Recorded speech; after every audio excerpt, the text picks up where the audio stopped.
kwa ajili ya makosa yangu, kwa ajili ya makosa yangu, usinihukumu Bwana.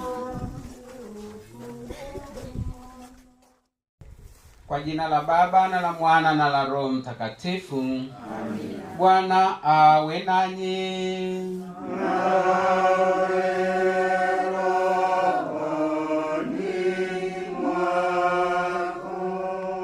Ndugu zangu, karibuni katika alasiri hii ya leo kwa ajili la adhimisho ya misa takatifu, kwa ajili ya kumwombea ndugu yetu Henry.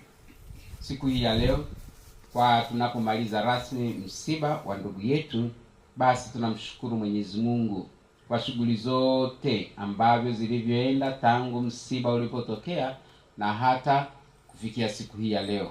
Kwa hiyo tunamrudishia Mungu sifa na utukufu kwa kutuwezesha kumaliza salama shughuli hii ya kumuhifadhi ndugu yetu na haya maombolezo.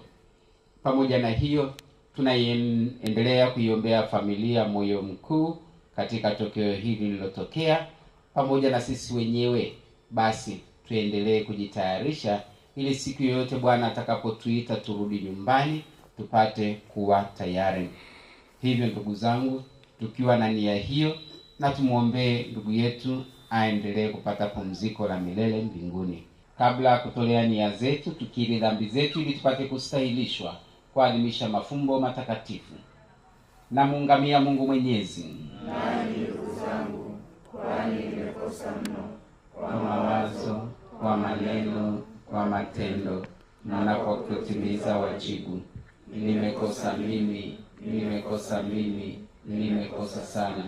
Ndiyo maana namuomba Maria mwenye heri, bikira wa daima, malaika na watakatifu wote, nanyi ndugu zangu, mniombeni kwa Bwana Mungu wetu.